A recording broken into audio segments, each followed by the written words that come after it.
Welcome back. This time we are going to talk about what is a government narrative. Something we have mentioned in just by passing in other videos. And if you consider the Democrats' reaction to dogs' arbitrariness, reactions like this. I'm trying to figure out what leverage we actually have. What leverage do we have? Republicans have repeatedly lectured America. They control the House, the Senate, and the presidency. It's their government. What leverage do we have? Or this. We will win. We will win. We will win. We won't rest. We won't rest. Or this. There is a unique protest getting underway at the Kennedy Center. Two dance companies are staging a dance protest, as they're calling it, against the Trump administration's recent takeover of the Kennedy Center. We have started to see dancers show up here to the Kennedy Center doing a dance called the Nelken line. It's by a German dancer that is pretty popular, they tell me.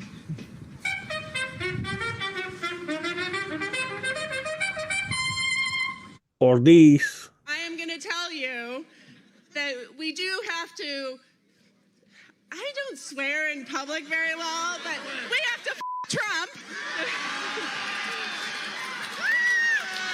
So, is this so difficult to get a government narrative, a sound government narrative, when even history is on your side? Let's see. Number one, you have to start by acknowledging that the government, the American government, is or has become extremely complex and sometimes chaotic. You could see that just by reading Michael Lewis' The Fifth Risk, that gives you an idea of the unexpected places where you could find government functions, how a government reorganization could be very helpful. Government reorganization is nothing new. It was tried by FDR in 1938. It was the first, at least if you see in Robert Dalec's account, you will see that it was the first serious attempt at reorganizing the executive power since the creation of government by Alexander Hamilton during the George Washington administration. And even then, his first attempt at 1938 failed. It was not until 1939 that Roosevelt could make some changes in order to prepare the United States for Second World War, and especially to deal with the what remained of the Great Depression. So, what make this?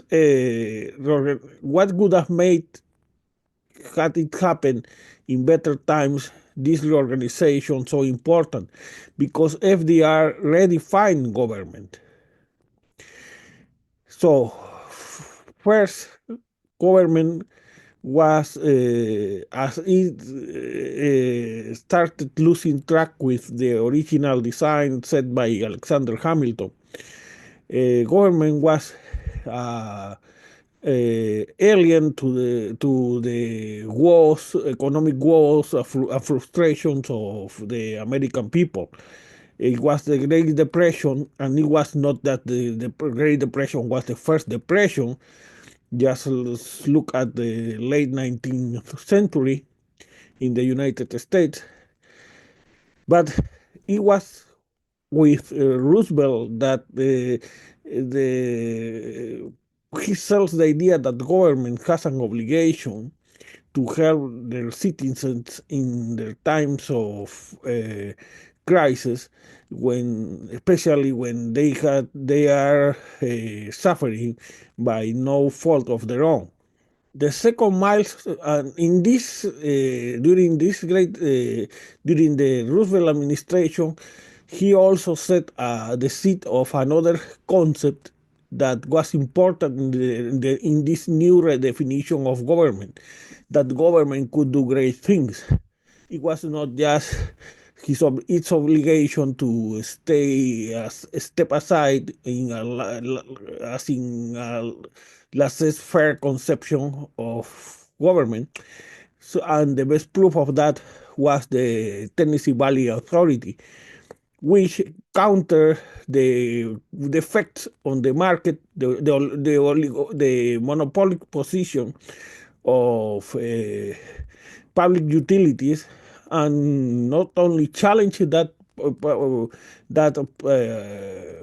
monopoly position, but also provided side benefits besides electricity on soil conservation and others.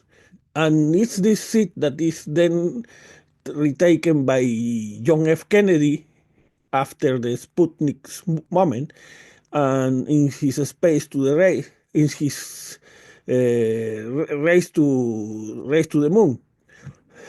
And not only that, it's just that John F. Kennedy showed that investment was not just a matter of national pride, because those technological investments, those new investments in this partnership in which the government invested in hard science, and American companies could take from there and use that hard science in useful applications,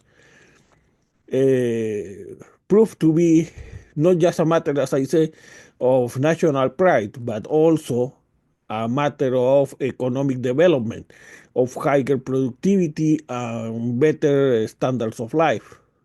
And this in a context in which, because of taxation and the role of government, the benefits of this national investment in this race to the moon were more widespread, shared than what we have seen, for instance, in the case of the vaccines after the pandemic. So, and this is important because then we see the next milestone comes with Clinton, and Farid Zakaria dedicates some kind words to Clinton because he got to get a surplus after reducing 255 billion in spending and raising taxes, and this as he got the trust in government to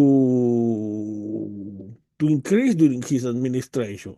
And here, if you remember the case of ARPANET and the internet that came from ARPANET, you can also see that government is not afraid of investing and expanding the effects of technological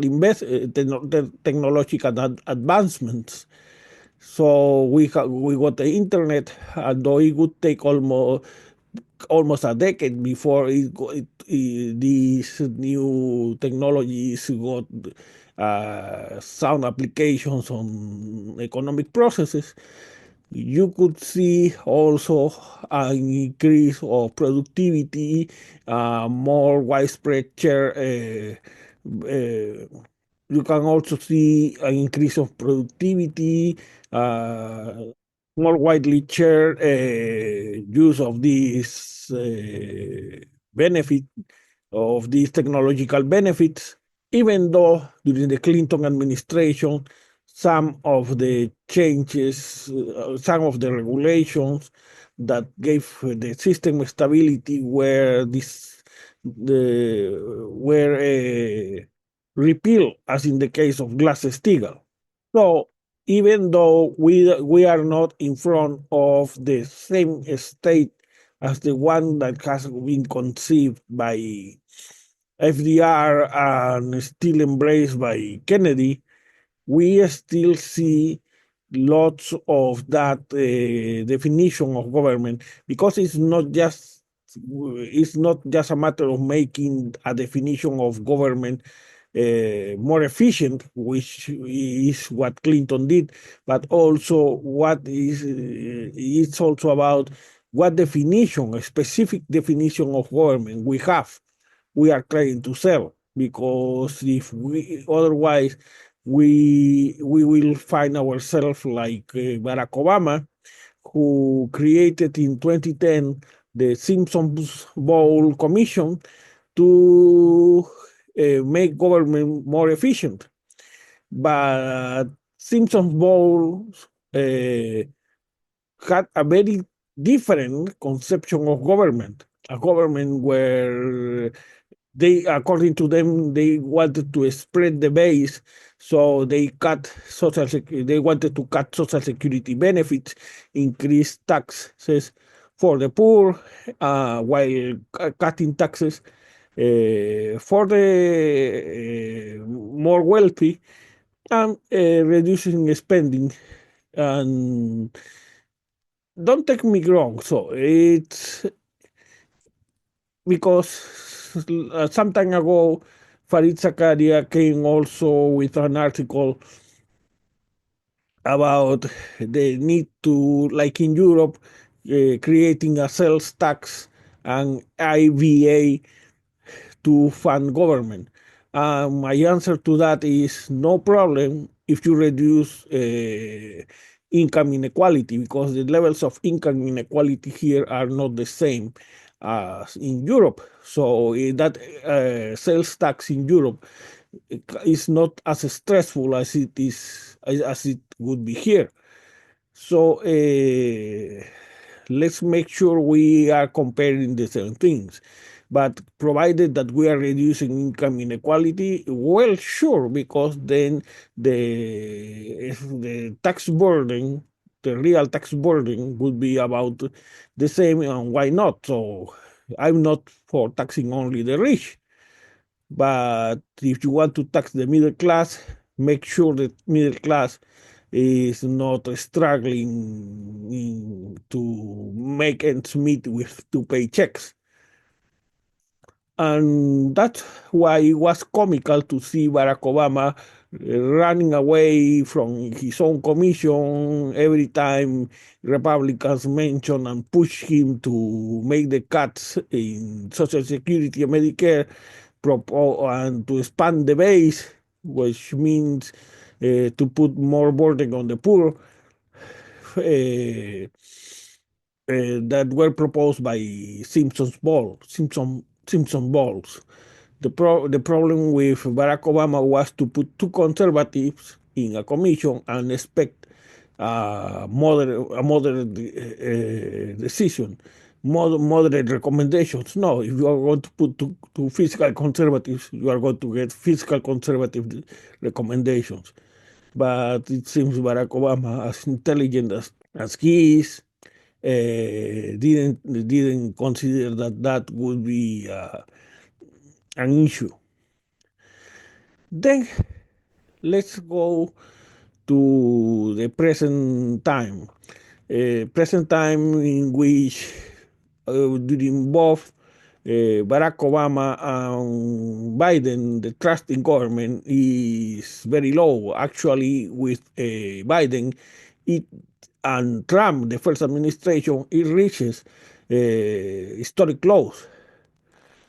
So, and of course, Biden never even tried, at least in a clumsy way, very clumsy, but at least in a clumsy way, Barack Obama tried. Biden didn't even try to get a government narrative. So, in other words, what do we need government for?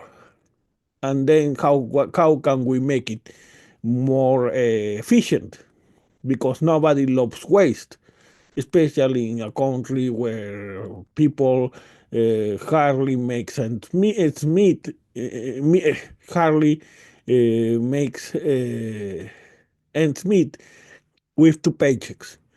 And the perfect opportunity for that came when the Government Accountability Office, GAO, issued a report on COVID relief fraud.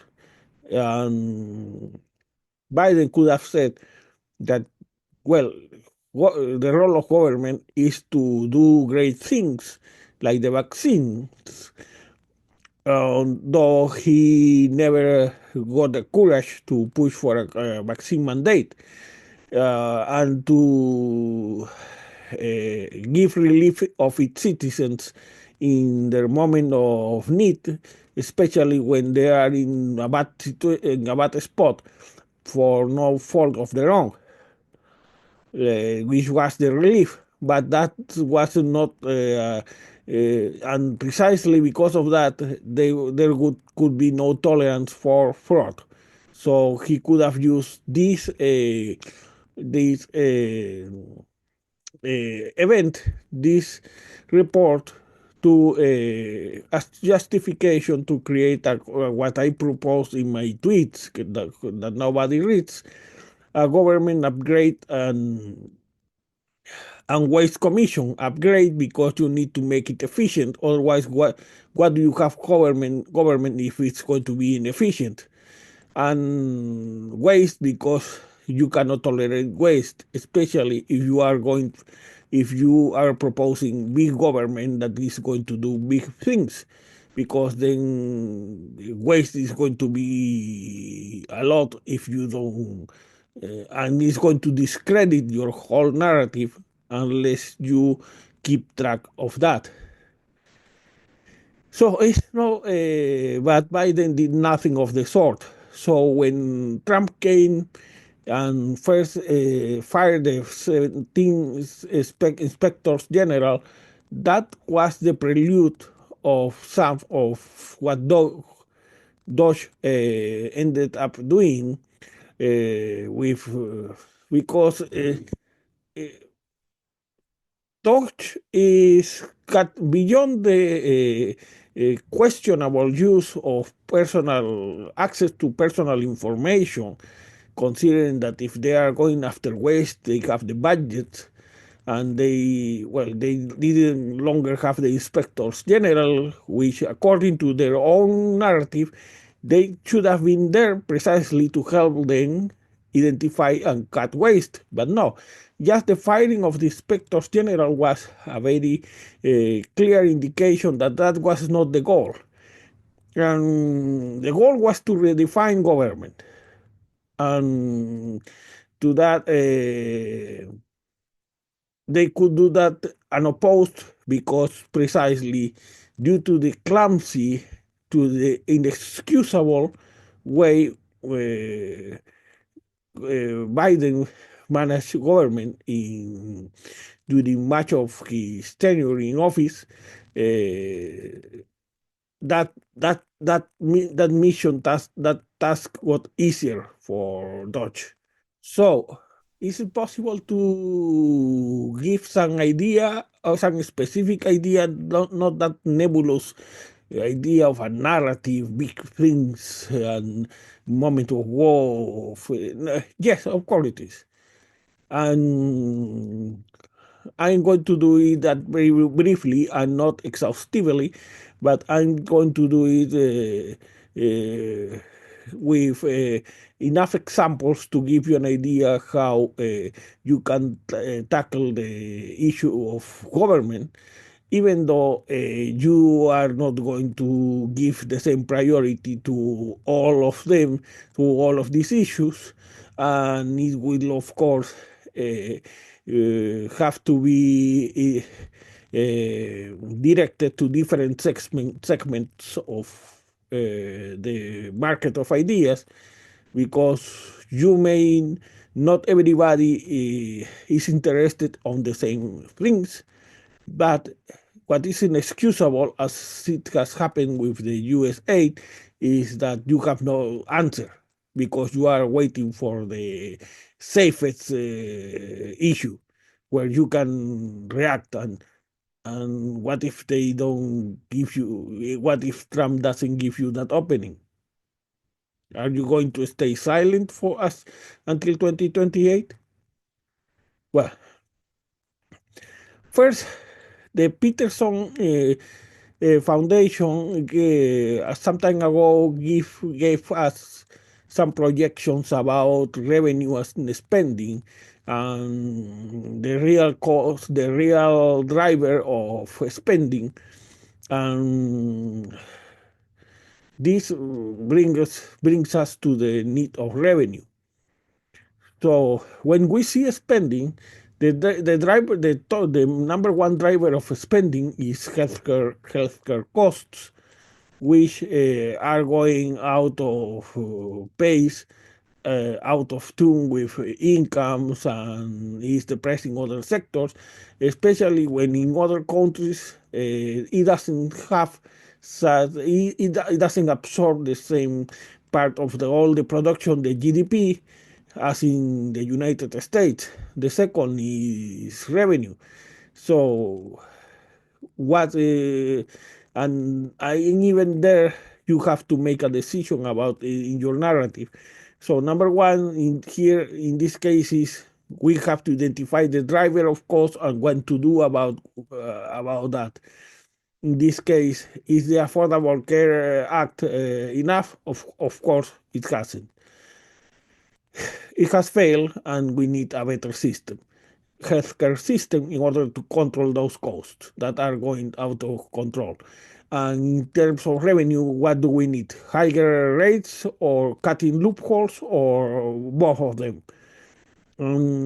If I have to go for something, I would go first, not necessarily only, but first for cutting loopholes. But then you need a government narrative, government upgrade and waste commission to prevent that as soon as you cut loopholes, an army of lobbyists become dismantling all those changes and reinstalling those loopholes in bills that have nothing to do with the issue. And when we are in spending, what we are going to cover? Are we going to cover as much as Medicare? Are we going to cover as much as European health systems cover that these are not as generous as Medicare, but are good enough? Would public option be enough to correct the defects of the Affordable Care Act? In my opinion, not, because you cannot control hospitals where there is much of the waste or the abuses committed by pharmaceuticals in their pricing. So you need something more comprehensive, like in the case, like in this case is a single payer system. But if you give me a robust public option, well, it could be, I could consider that an improvement. But if you give me Romney Care, well, we have seen already that Romney Care doesn't work. Healthcare crises are still the number one reason for bankruptcies in America. So if they were the number one cause first, and now after Romney Care, they are still the number one cause, then probably we need some real change. So the change was not good enough. Then we need to define foreign policy and the role of U.S. aid in that foreign policy. Foreign policy in terms of the national interest, not idiotic narratives like the one pushed by Biden in the case of Ukraine. that we are the good guys that help the small guy, because if people don't, in those cases, if people don't see effects overnight, they get tired and they backpedal on their support for, in this case, Ukraine. You have you have two big actors right now, Russia and China. With China, you can get an accommodation inspired in our relations with Japan in the 1980s and 90s. Because of the arms race and the tragic way in which Putin conceives foreign policy, that's not possible. US aid is not the role of US aid is try to gain the goodwill of the populations to make American values popular in those countries. So if you are telling me about campaigns to reduce AIDS in Africa, that is something I I can correlate, especially if I tell them, well, Africa is an immense source of resources. So it's not that we are just the good guys. You are the good guys, but we also have an interest. But if Africa is like the battleground full of dictators and warlords into which Putin has turned the Sahel, then we are going to have a very hard time getting our lithium or whatever resource we need if the time comes when we need to get them from Africa. So that's a very clear example to show that it's not just a matter of being a good guy, it's a matter of helping each other. So people can have a clear idea. So in the case of Ukraine, the narrative should have said that a victory at the truth. Putin's victory over Ukraine would turn him into into Xi Jinping's senior partner, which would have had a negative effect on our relations with China, besides the instability that would have inflicted on the nuclear and food markets. And we have precedents for both of them because of the constant nuclear blackmail issued by Putin and the effects of Putin on the grain and fertilizer markets in 2022. Then, as because you want to fund government, but you don't want waste, you want it to be efficient. But for that you have to invest in upgrades.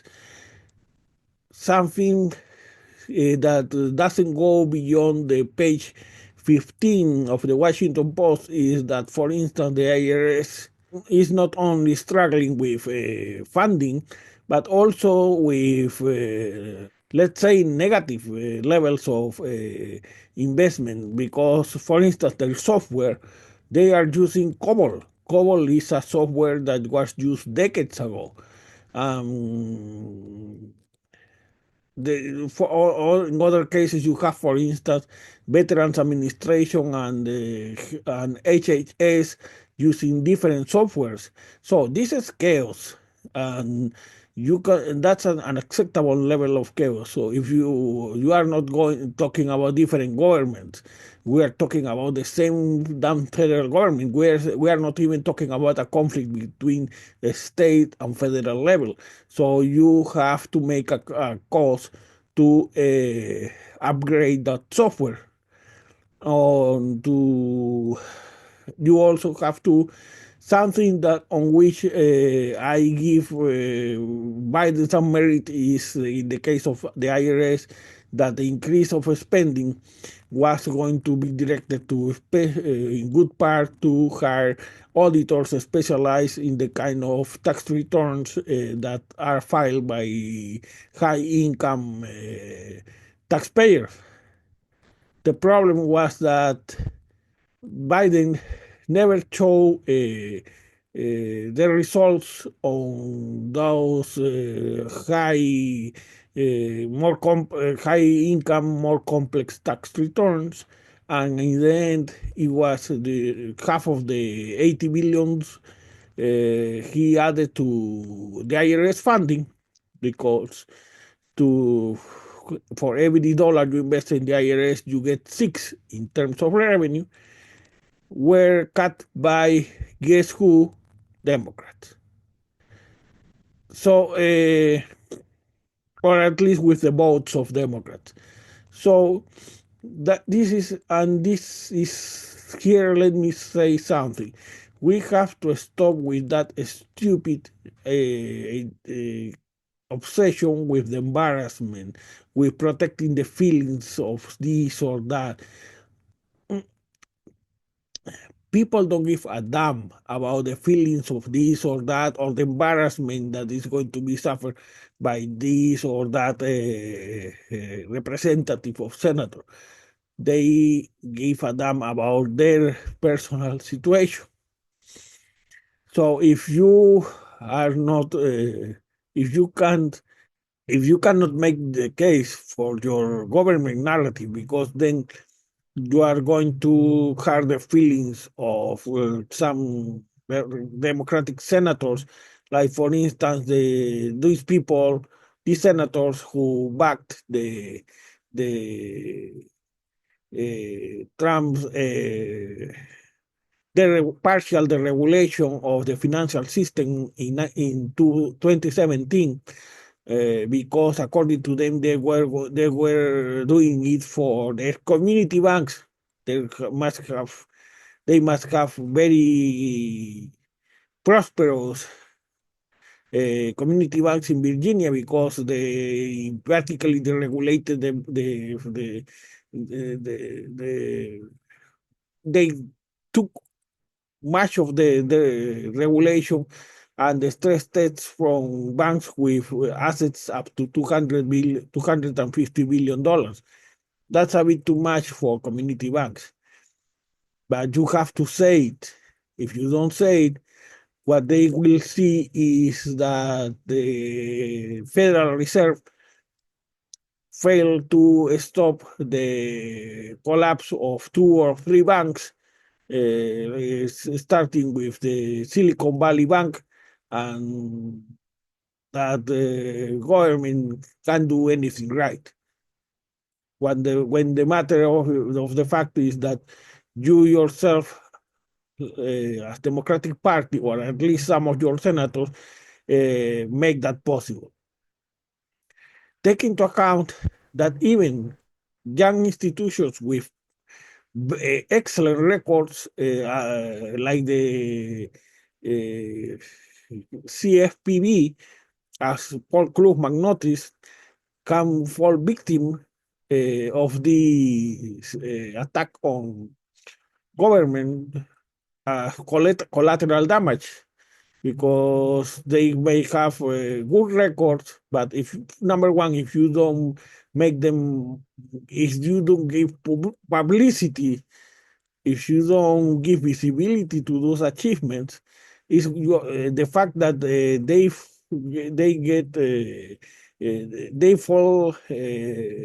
fall down as collateral damage is going to increase. And then whose fault is that? It's yours, because you are the one supposed to protect those kind of institutions. Then, if you are going to have organizations like now that we are mentioning the CFPB, or like the FTC, start giving them funding and push them to provide us much results on relevant issues, not concert tickets. from very early in your administration, so you have something to show. So people warm up to those kind of organizations. Consider, for instance, the aggressive tone imposed by Archibald Arnold in 1938 during the Roosevelt administration to an FTC whose work was pretty much silent and concerned by concert tickets than on issues like healthcare.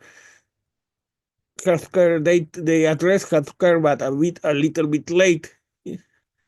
And other issues where they should have been more useful to your government narrative, like the case of fraud at for-profit colleges.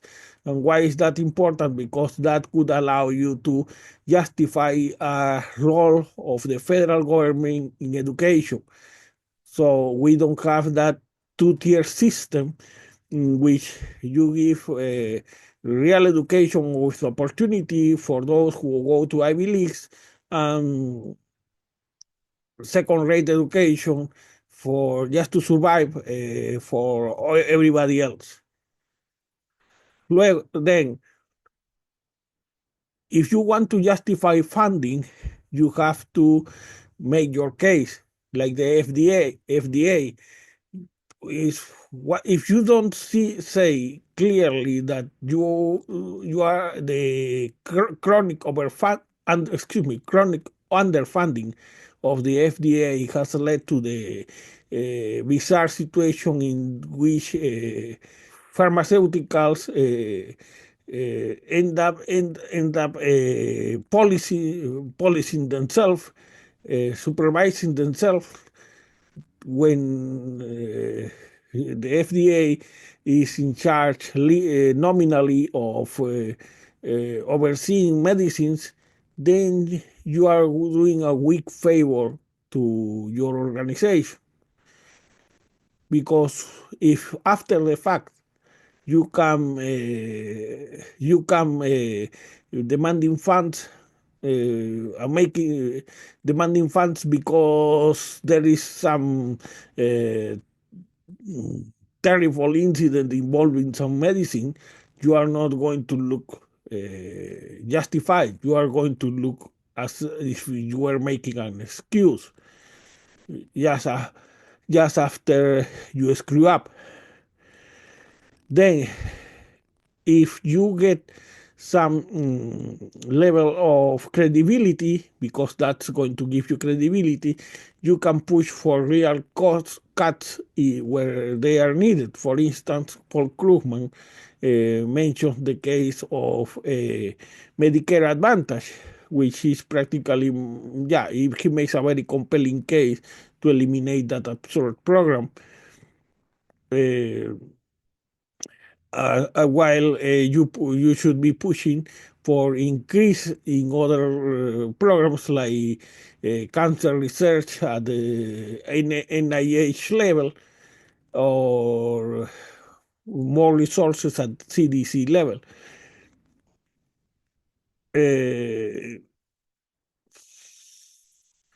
And I have mentioned this before, so we have cases of terrible records in terms of decline coverage, of medical debt, of life expectancy, which are easy the result of is what we are getting for this spending for capital that is higher than the spending of capital or comparable countries.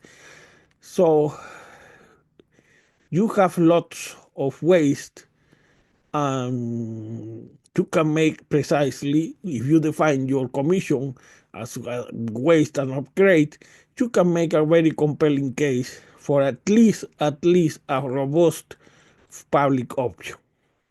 Then, what is the role of your government in direct investment? We have mentioned the case of the TVA.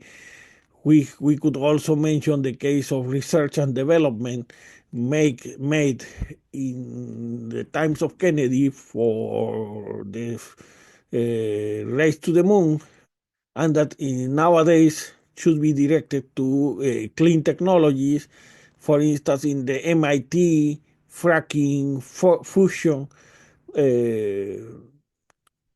which are not properly funded, and not to mention the case of cancer research we have mentioned before.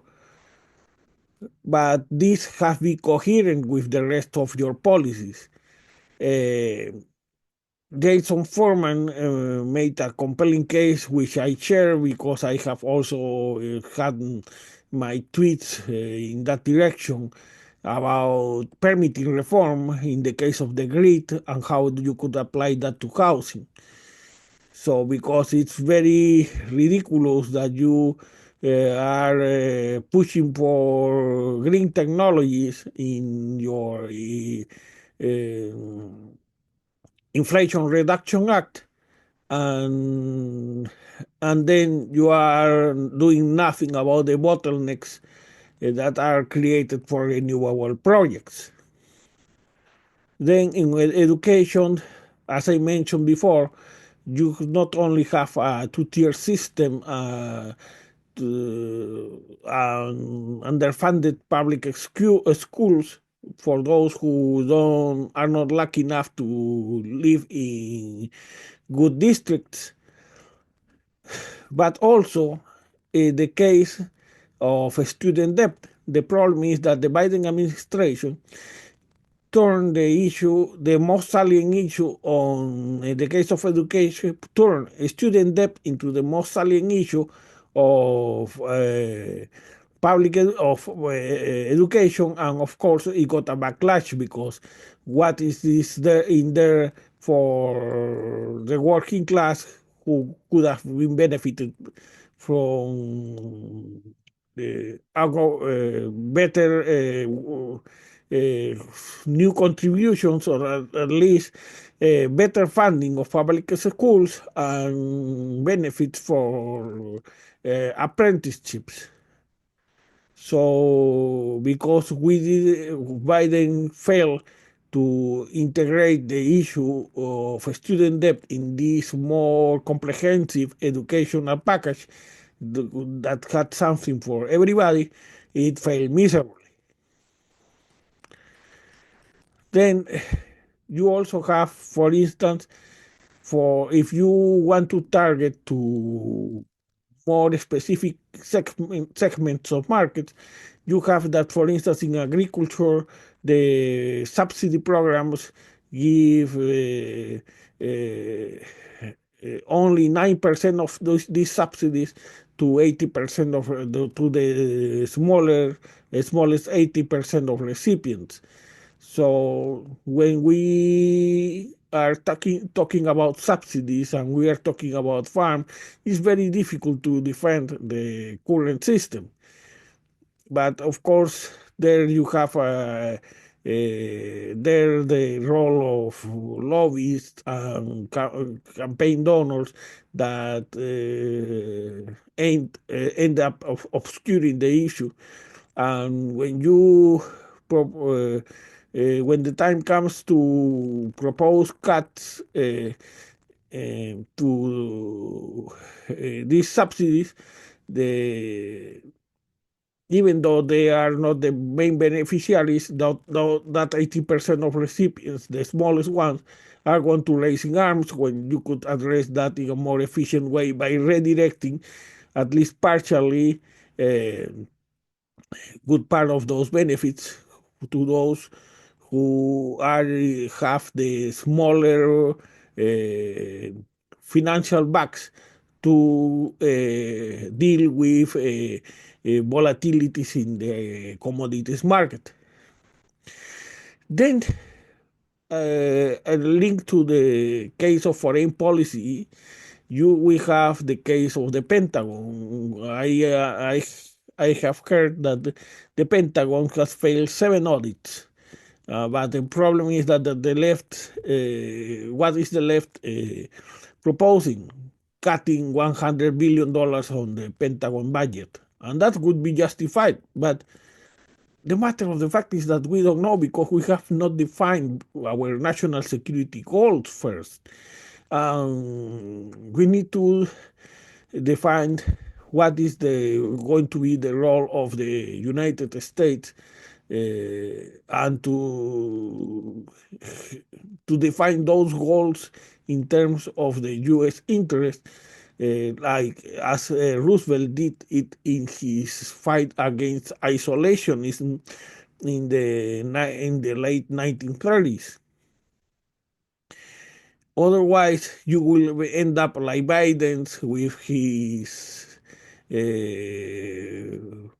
Ukraine narrative of the good guy helping the small guy. That's not a narrative. That's nonsense. That's senility. You have to say, well, what happens if Putin wins? How is that going to affect our relationships with China? How is it going to affect that the food and nuclear food market and nuclear security? Can you trust Putin? Of course you don't. Of course you can't. But probably you can trust China. So those are things you have to define. If you define those issues, then you have to be coherent. You cannot say we are going to help Ukraine and then start the salami strategy, the gradualism imposed by Biden that made the Ukraine war more wasteful in terms of life and treasury. That's stupid. So how do you need to define those issues in order to say how much do we need to invest in defense and where do we need to invest in defense? Because probably you need to cut more. Probably you will need to cut even more than 100 billion, but we don't know. We don't know because we don't know what. So one thing that the Ukraine war has taught us is that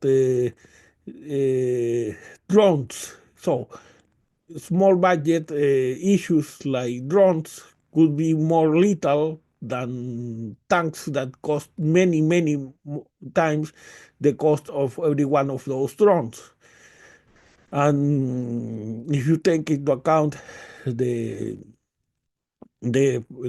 poor role played by the Pentagon in the issue of jamming and electronic war, in which Russia always stay one step ahead, you see that there are things where we need to invest more and others in which we need to invest less. So it's not a matter of saying 100 billion because it's 100 billion is cool. No, you have to define it in terms of your goals and in terms of the strategies, in the strategy and tactics you define to achieve those goals.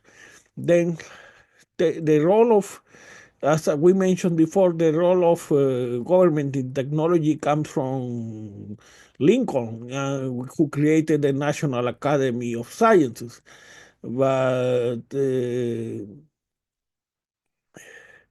and yet we see this government, Trump's government, cutting fundings for the NIH or ignoring the MIT in the case of fusion and sequestration. And this brings to mind the case of an article by Farid Zakaria, in which he compares the case of DeepSeek, the artificial intelligence engine created by the Chinese, to the Sputnik moment that triggered the JFK's race to the moon mission, this national endeavor, and you must remember those are the times when JFK said that we are doing this not because it's easy, we are doing it because it's hard. And you could also remember words of JFK like, don't ask what your country can do for you, ask what you can do for your country. When you have the levels of trust in government JFK had, you can make those kind of assertions and get results, because you get support, because there is people trust in government. Something that could look almost comical if Biden made the same had made the same appeal in before 2020. Then finally, there are things that could almost sound a bit bizarre, like the wealth fund mentioned by Trump. But just because it was mentioned by Trump, it doesn't mean that you have to give up on that. A wealth fund, why not? You can get a wealth fund to start projects in infrastructure, in research, in the case of green technologies, that you could then resell to other wealth funds like Invesco, or keep, like in the case of fusion, because, for instance, wealth funds, like many wealth funds are not going to take positions in projects related to fusion, but you could use that, and you can use precisely the quantitative tightening that is happening at the Federal Reserve to coordinate with the Federal Reserve to at least temporarily buy positions in those projects that are long term, that are normally well rated, because they are investments in infrastructure. And when you define the role of a wealth fund in those terms, you preclude the possibility of using that for chicaneries like crypto or similar kind of investments. But the matter of the fact is that, what is the position of the Democratic Party? Mm, No one. Now, let's be clear here, just in case. I have given you many examples of what the role of government could be in different areas. That doesn't mean that you are going to come with a speech about all these roles at the same time. You have to go for what is more salient, but you have to have an answer. You have to have a position, even if that's not the spearhead of your narrative, of your government narrative. You have to have a position about other issues. Otherwise, you are silent, like the Democratic Party is in the case of USAID, or in the case of Trump's wealth fund, which instead of investing in infrastructure necessary to avoid bottlenecks for renewables, may end up investing in meme coins. So you cannot be silent. You cannot, at least not if you want to have credibility, because then if after the fact, after it fails, after it breaks, after it explodes, you come saying, "Oh, that was a bad idea," you look cowardly, you look opportunistic, and you look even less credible. Now, as I mentioned before, the best vehicle to channel this government narrative would be an upgrade and waste commission, and something that I proposed in one of my tweets, which will not only propose this government narrative, but bring visibility on the attempts of lobby of derailing the implementation of your narrative into policy. Because lobbyists are going to be always there.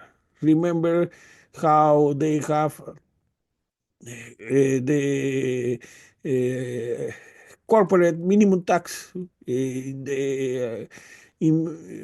the Inflation Reduction Act was a good idea, yes, but then it was perforated by many loopholes of David K. Johnston have commented in his own tweet page, or it could end up like the Volcker rule in the case of Hetchy, which ended up with so many loopholes that was practically unusable, or the global minimum tax, which also was perforated, because as soon as you turn your attention to somebody else, the lobbyists are going to try to introduce an amendment to some bill about toilet paper, and in that bill are going to start to dismantle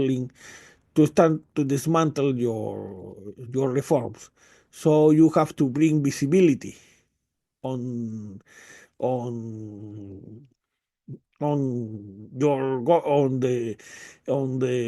bills that affect your government narrative, and that's why an upgrade waste commission could be very helpful as a permanent body to sell and protect your executive reorganization. So, how do you do it? Number one, you define icons that come from moments in which the trust in government was high, and these are Roosevelt and Kennedy. And you then develop your narrative around those icons that are going to remind Americans of times where they were really better off. Number two, you use your narrative to define the issue, in this case government, instead different from what Democrats have done, that is letting Dodge define government before, and then you drag the debate to your terrain. So it's exactly the opposite as what Ran Emanuel has proposed in the case, for instance, USA, because I understand USA would have been not the best issue to spearhead your government narrative, but you have to have a position anyway.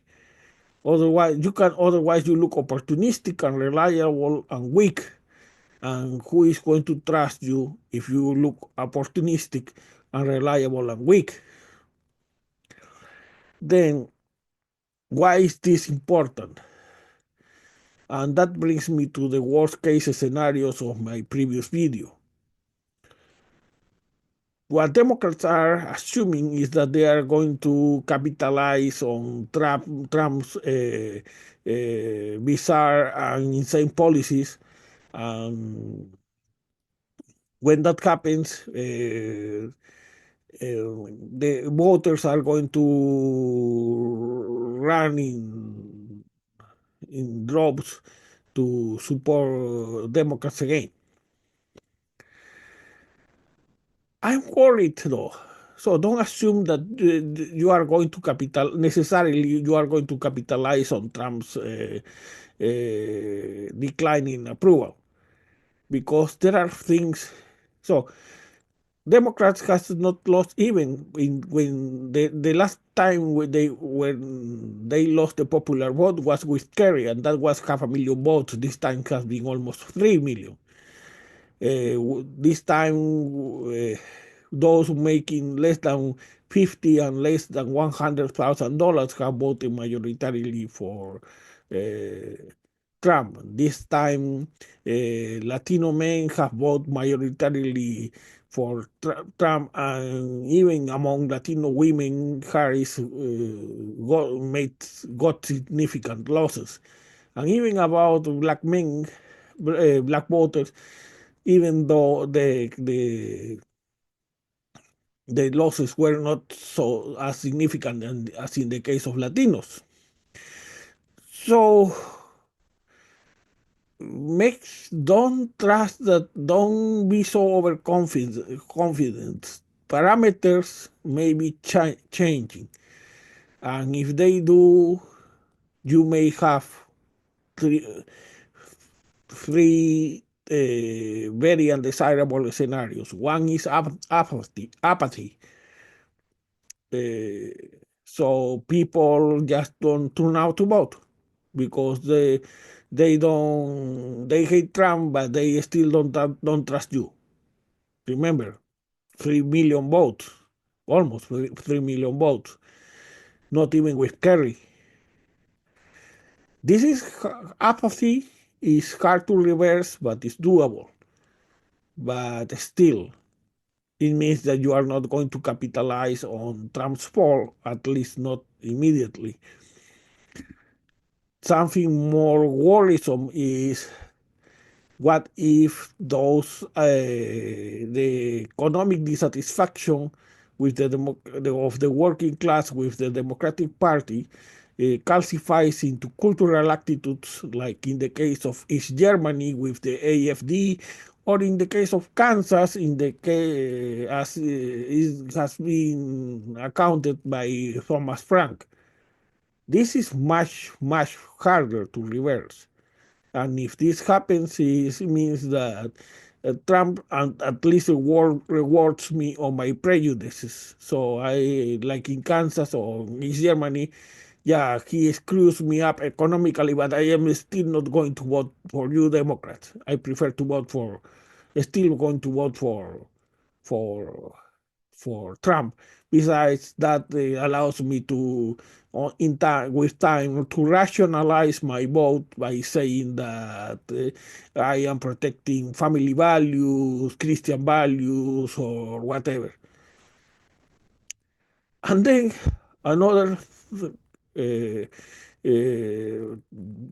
terrible case scenario is that in this case, in which parameters are changing, so we are not talking. You get a third party, that before has not gotten significant gains, or this has been episodic and then have fallen, like in the case of, for instance, the case of like in the case of Ralph Nader in the year 2000. So there was not a change of parameters. It was terrible because war lost. But by 2004, Ralph Nader was not a political force. What if in this case, parameters change? When I mean that parameters change, to say it in simple, is that in simple terms are that the changes are not just short term, but that could have could last much longer. In that case, you could have, if this happened, read something about Hungary in the case of, and the rise of Viktor Orban, because that can give you an idea what we are risking. So Democrats don't take for granted that people are going to rush back to you, or that the fall of Kamala Harris has been a short-term episode, because then you may end up having a rude awakening. And having said that, let me leave you with our newscast. Good evening. This is Brian Thomas Simons, and these are the main headlines of this hour. Among other news, 456 new executive decisions were announced last night. Among them, A. Executive decision mandating the celebration of Easter by all residents in American soil but Orthodox Jews. Muslims have got away with not celebrating Christmas for too long, and Biden's answer has been sending them condoms. This will no longer be tolerated, declared President Trump. B. Executive decision giving Canada 48 hours to swear allegiance to the U.S. Constitution. The 51st State of the Union has mocked our country for too long because they saw that Biden was weak. It's time for them to learn their lesson and allow Doge in their government facilities, declared President Trump. C. Executive decision ordering the remodelation of Mount Rushmore, which will include replacing Washington's bust with his and Lincoln's with Vladimir Putin's. I am sure Presidents Washington and Lincoln would have been excited with the change, declared President Trump. D. Executive decision banning former President Biden from White House's facilities. He keeps coming and coming, claiming that he has to start his second term, and security is tired of calling his family to pick him up. So, this has to end.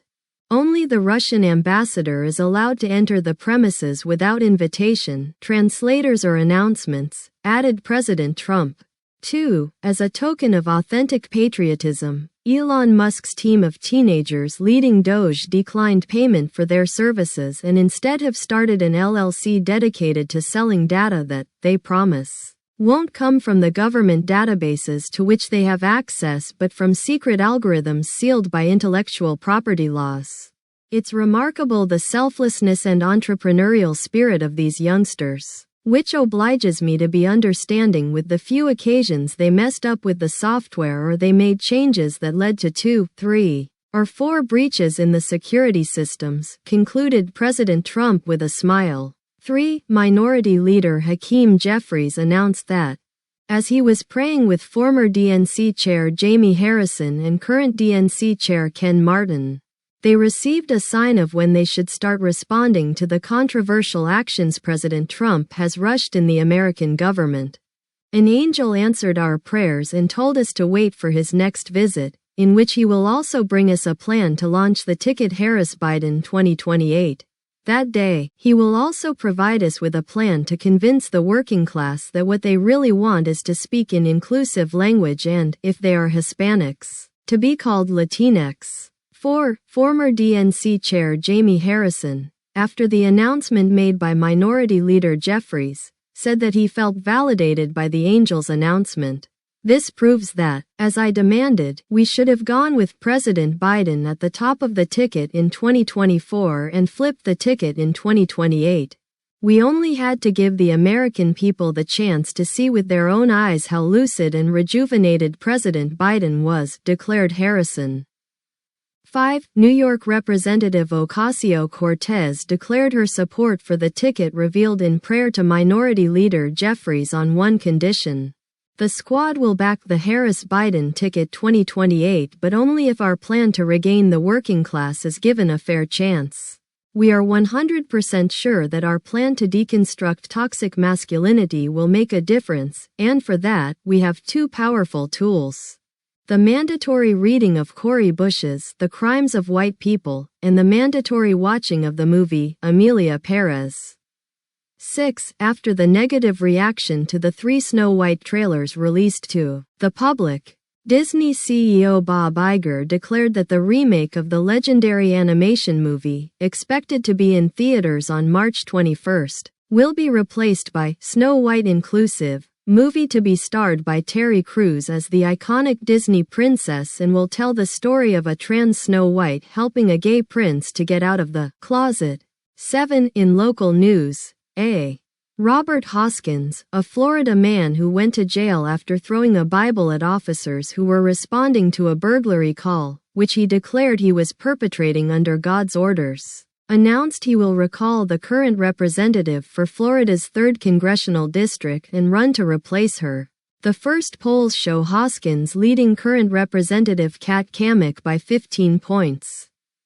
B. The Jewish man who mistakenly opened fire on 2 Israeli tourists in Miami after taking them for Palestinians will be celebrated as an honorary member of Hamas in a ceremony that will take place tomorrow in the debris of the Beit Hanun Mosque, located in the Gaza Strip.